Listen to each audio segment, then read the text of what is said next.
Tonight on Wild Chicago, we'll learn dating do's and don'ts and other valuable lessons when we visit J. Fred McDonald and the world's largest privately owned film archive.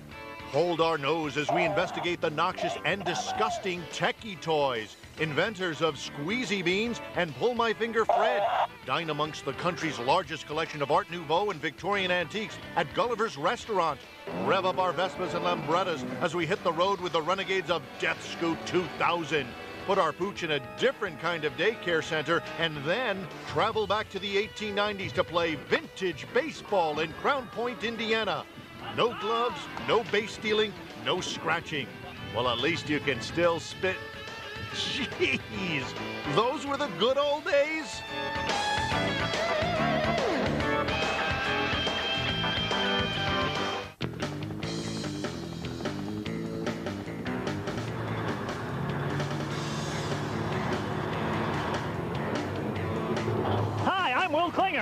Your host and video navigator on an urban adventure. Tonight, with our team of wild correspondents, we'll explore a side of Chicagoland you may not recognize. The offbeat side, the unusual, the eccentric, the frightening. Now, thanks to you and your many suggestions, we'd like to lead you to that part of the city we know as Wild Chicago.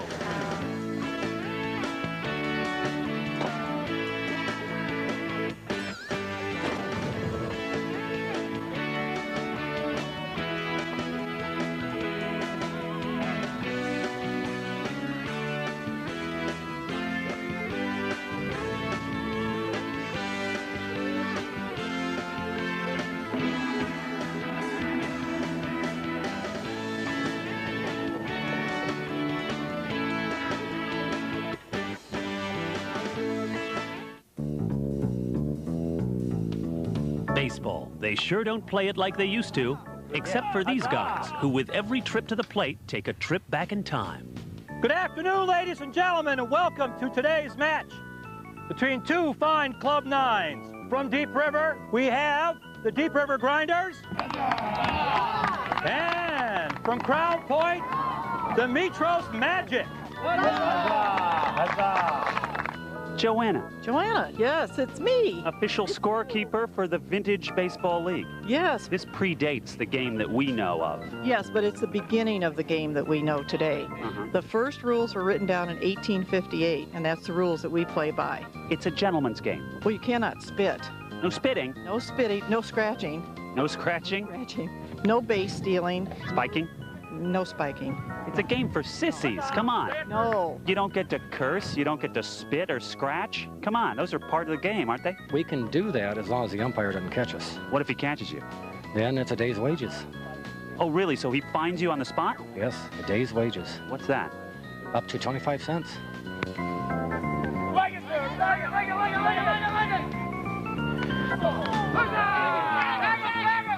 Striker is dead on the overround. One hand dead. By the way, you're not out, you're dead. How many hands dead means how many outs are in that inning. The positions had different names. The pitcher would be the hurler. The catcher is the behind. And the shortstop is the rover. The rover. He can play. And if he's Irish, even the better, eh? Even better. These are our cranks, and that means they're our fans. So if you were playing in a prison yard, those cranks would be screws. Okay. Who's the guy in the top hat? Well, that's our umpire for the day. You look like the guy from Monopoly. This is a gentleman's game and nothing like a fine cigar. Maybe something if you have a cough a little later on, you know, a little cough. And what do you think the appeal is for these guys? Why wouldn't they rather be playing the actual baseball that's played today? Well, the nice thing about this game is you're just playing for the fun of it. You're not blood and guts and arguing and all that. You're out there having fun. You're playing, having the best time you can.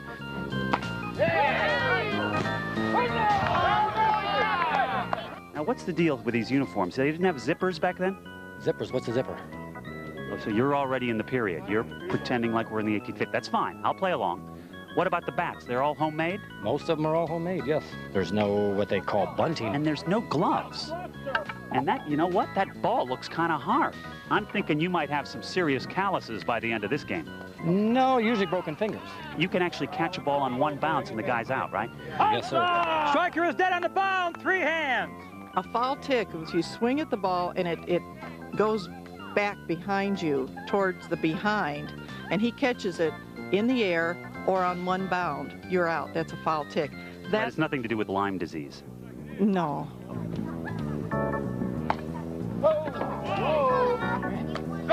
It looks as if the home team has quite a nice behind. That's quite correct, sir. It's one of the finest behinds in vintage baseball. And like a modern pitcher whose job is not to let them hit it, his job is to let them hit it. Huzzah! Huzzah! Wait a minute, I heard him say huzzah. It's huzzah in Crown Point. Huzzah! Huzzah! What's the tally, ma'am? 2-2? They tally an ace rather than score a run. We would ask that your ace be tallied, and then I would say, yes, I will do that, sir. Please ring the bell. Ma'am, would you be so kind as to tally my ace for the Deep River Grinders, please? I'll do that, sir, and you ring the bell, sir. I will try. Well done. Honorary vintage baseball player. All right. If we can find you a shirt, you'll be having one of our shirts on too today. You got a spare nickname you're not using? Too tall. Stinky. He looks a little bit like the Hoosier Thunderbolt, does he not? The Hoosier The Hoosier Thunderbolt. No, the rover has some post. Fling it! Fling it! Fling it! Fling it! Huzzah! Striker is safe! Huzzah! All structure. Umpire, if somebody wants to find out more about vintage b-ball, maybe come out to a game, what should they do? You should call area code 219-947-1958. Huzzah!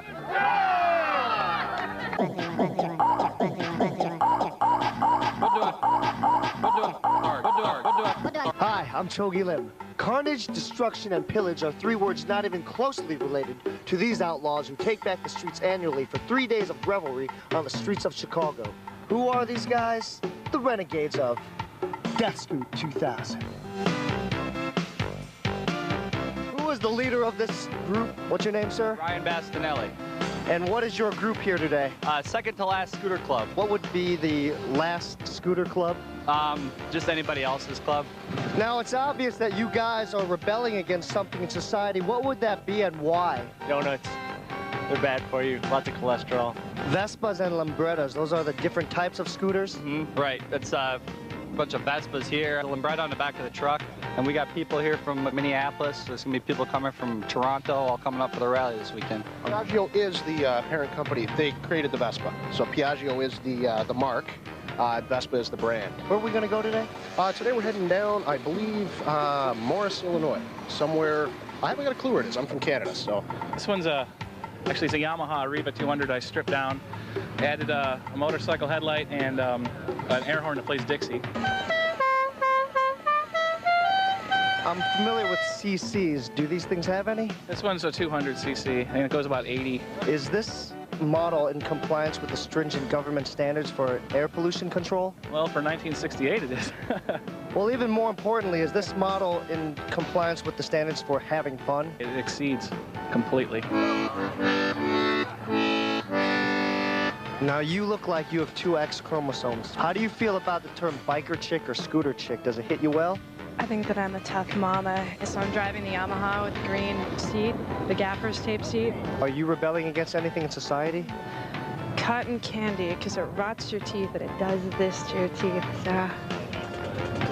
I was checking myself out in my mirror and leaned over and burnt my leg against the muffler, so. So vanity and scooting don't go together. So how much would you pay for something like this?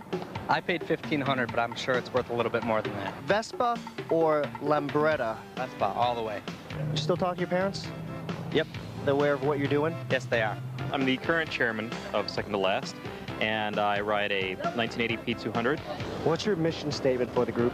Ride as often as you can, you know, as long as you're on 2 wheels. We do have certain rules that you do have to abide by. You know, 1, you have to have a scooter, and 2, you have to show up for the meetings. So if you don't keep up those 2 things, yeah, we have to kick you out. And we're not trying to be someone who we're not. Do you guys ever drive by certain neighborhoods that gave you trouble and kind of honk your motors or something kind of loud? You can probably see that we're pretty tough. Where are we going today? Do you know? Someplace out by Joliet. Have you ever got into an accident? Not really, no.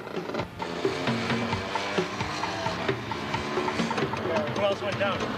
Well, Jesse's got no clutch lever, and almost no front brake lever. Is a prison guard cool? How did this minor accident where 3 people almost got killed just happen? I know somebody turned left in front of the pack, and then everybody stopped, and I couldn't stop fast enough. But apparently you're okay, huh? I'm all right, little road rash.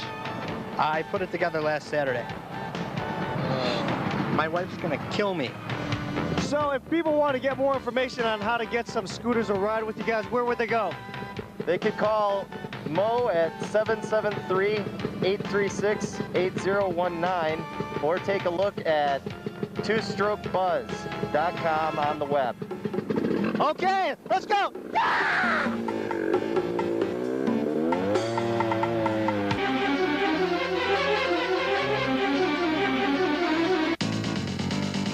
Doggy daycare, Camp Canine, playtime for pooches.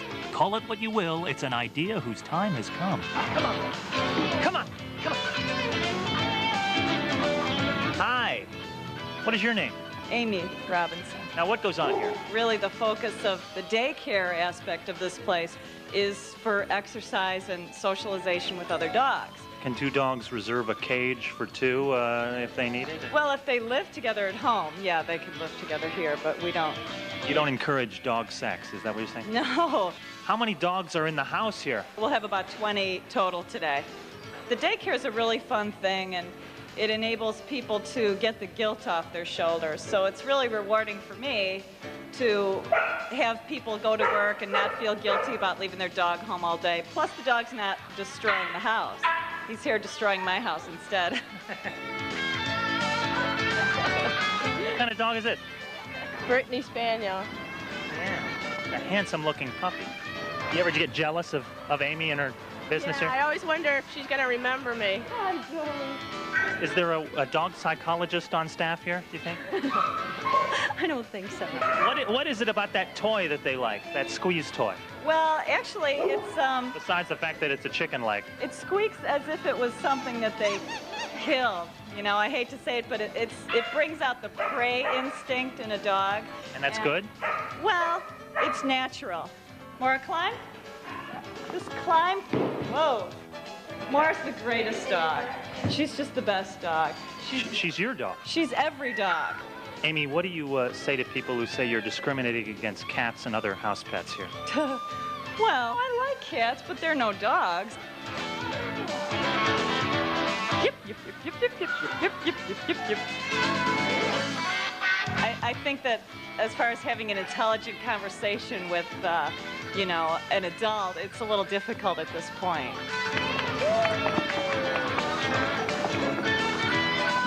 Do you just let them out at random, or? Oh, no. This is a carefully chosen group. These are all rowdy dogs. Every male that's out here is neutered, which makes them get along with other males better. I guess gardening is sort of out of the question, huh? Pretty much, yeah.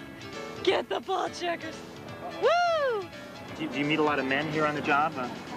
No, actually. Most of the men that come are married, and it's not a place to meet men. We're isolated here. I mean, our neighbors are the Salvation Army. You live a celibate life. No, but... You and the dog. I love these dogs, though. They're really fun. You almost have to. Right. Amy, if somebody needs doggy daycare or training, what do they do? They should give us a call at 281-5577, and we'll tell them all about it. Quiet.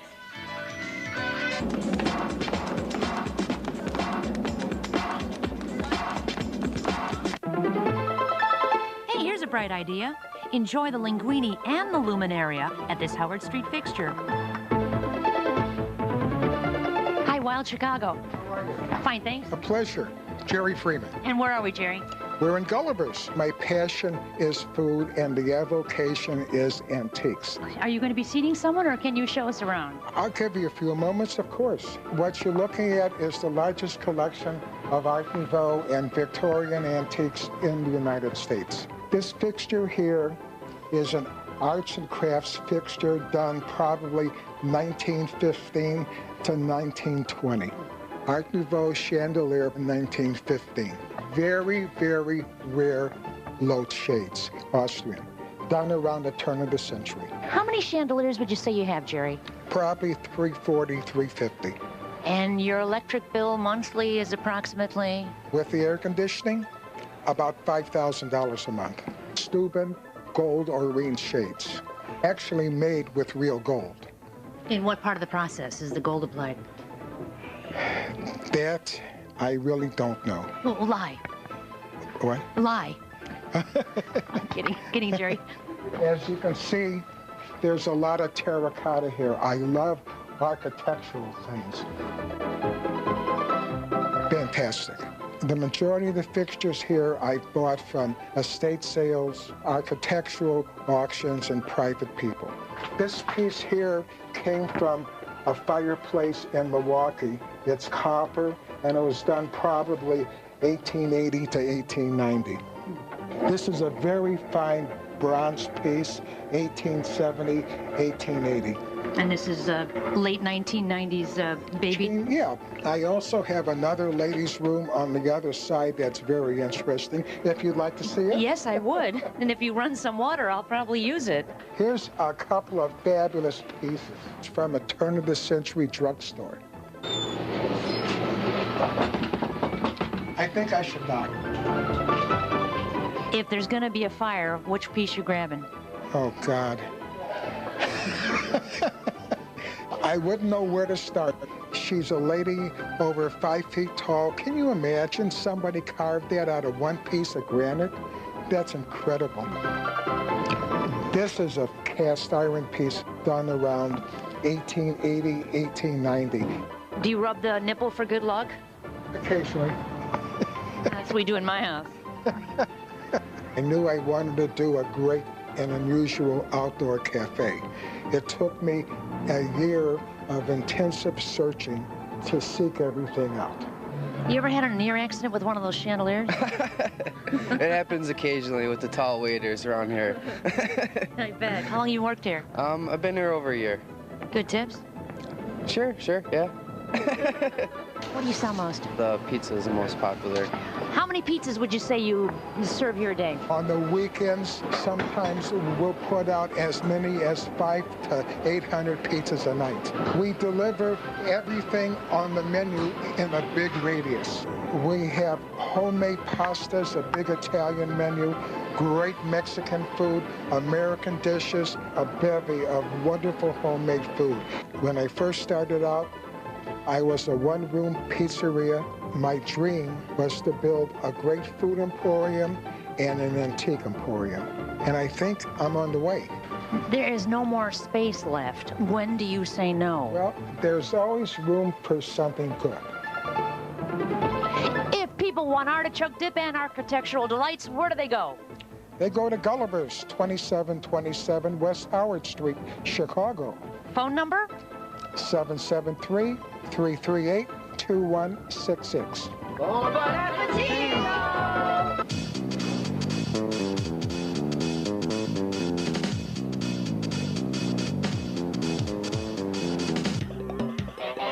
Just off Hollywood Avenue, you will find a former pop culture professor who claims to have the largest privately owned film archive in the world. Step inside his place of business, and you probably won't argue. Mr. McDonald. Yes, sir. How are you? This is not your home. It's just your office, right?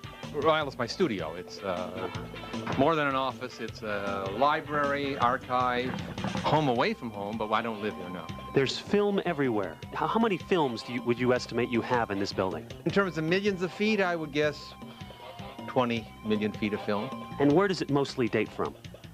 Well, mostly is the 30s, 40s, 50s, and 60s. Like Jack Horner in a corner, don't go nowhere. What do I care? Your kisses, my dear, are worthwhile waiting for. How did you get started collecting all this stuff? Well, I started out as a professor at Northeastern Illinois University. I had to have materials to write books, research, and teach classes. So I started buying film on the used film market. And it just got a little out of hand, apparently. You keep your film. You don't sell this stuff. You just loan it out. We lease videotape portions of it to people such as like Ken Burns. He has a new jazz series. We sold a lot of footage to Ken Burns. We sell to all the networks. One of our largest consumers is the BBC. We have old newsreels. We've got outtakes, 35,000 TV commercials we have. She'd be so nice to come home to and get. She's making love to that television. It's very romantic. This is an interesting, Zoysa z Chicago is a pre-World War II Polish feature film about a Polish woman in Chicago, and it's in Polish. I'm going to go out on a limb and say there's not a lot of demand for that one. All these cans of films, and I could pick anything on here and you could identify it and tell me what it was? Yes, probably could. Some of these cans look like ancient relics. These come from a man who died many years ago, but he was a Chicago filmmaker in the 1940s. And his biggest expedition was to drive a Dodge from Washington, D.C. to the tip of South America. It wasn't until I tried to push our car up a 25% grade, nearly 3 miles in the air down there, that I found out how puny I was. What do you think is most in demand of your collection? African-American things. Not fun with parakeets, apparently. My name is Tom. My hobby is raising and training parakeets. A couple of neighborhood youngsters were just given a young bird. I told them I'd help them get started with their new pet. Is there anything that people bring in that you say, no thanks, I really have enough of that? Never. Or never. You never refuse anything. I have an old home movie of myself and my family at Virginia Beach. Now, would that be something? Oh, home movies are a big collector. Yes, big item. Well, you know, I think my Virginia Beach home movie could be a cautionary film about sun poisoning. Here's a Piper Laurie collection. And they did a feature for story on Piper Laurie, and those are the outtakes. Piper, how do you think you would feel if you won the Academy Award? Oh, I think it would be divine. I think it would be terrific to win something. Have you ever won anything? Never. Never. Not even a turkey. This was probably one of the first sound cartoons ever used in a political campaign. It's from 1936. It was put out by the Republicans to ridicule the New Deal of Franklin Roosevelt. The visitor has hitched his donkey to the platform. But it's not a donkey after all. It's the New Deal jackass. Obviously, it didn't work all that well since the Republicans lost in a landslide. Down here you find a lot of educationals. You find a lot of corporate films. Corporate film? How about sex role development? See, already the name high teen would throw off alarm bells in our day and age. How do you choose a date? There's Betty. And yet, it just doesn't seem as if she'd be much fun. What about Anne? She knows how to have a good time. Fred McDonald, if somebody's got a piece of film that they think you might be interested in, what should they do? Give me a call at 773-267-9899. Coming soon on Wild Chicago, a kayak tour through downtown, outrageous artist Frank Woods, an aggressive scavenger hunt, Indiana's rotating jail, and a dinner train through the Wisconsin woods. Hi, it's me, Dick O'Day, with another fabulous find. Behind this gentle facade lies the home of some of the most noxious, disgusting, fabulous toys. Come on, let's find the secret lab of Techie Toys. You are? I'm Jamie Wirt from Techie Toys. Welcome. Okay, let's go see the toys. This is Techie Toys. Welcome to the Techie Toys office. Come on in. Okay, let's get a shot of this time. This is good. Oh, did you want to come in? Okay.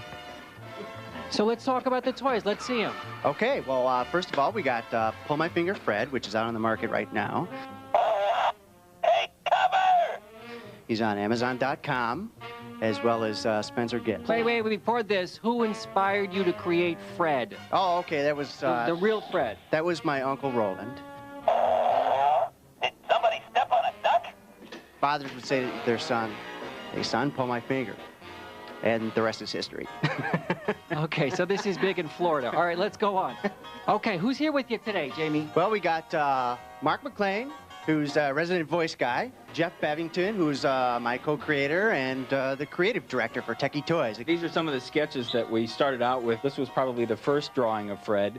We have a lot of the different devices that go inside him, along with eyeballs and the different fabrics that make up the doll, so that whatever we come up with in our crazy Mr. Potato Head Fred. Mr. Potato Head Fred. Okay. Then we got prototypes. I'm with you. We got, this is the very first one. The head's supposed to go like this. Prototype number 2 He's like little Frankenstein Freddy. Yeah. Mummy Freddy. That's right, you got it. The mummy. These two prototypes here didn't come out too well. From there, we get to the actual final Fred over here. And we actually have the guy who does the noises over here, right? The guy right over here, Mr. Mark McClain. Fruity. But you gotta have the front, wait. That's a load off my mind. Oh, you got some on me. Yes. Oh. When we put the box together, we had to have something to put on both sides of the box. So I came up with some little bean cartoons. The squeezy beans. And this is the sound they make.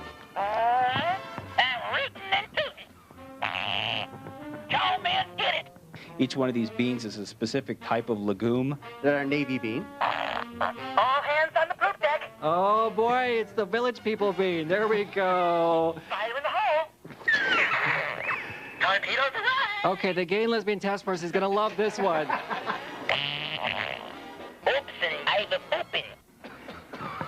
I like that one especially. Oopsin' Iva Poopin.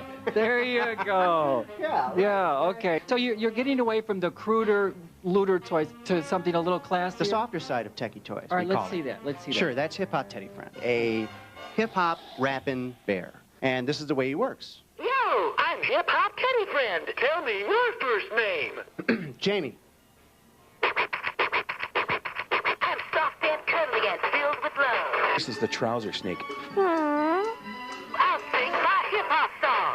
Come on, sing along.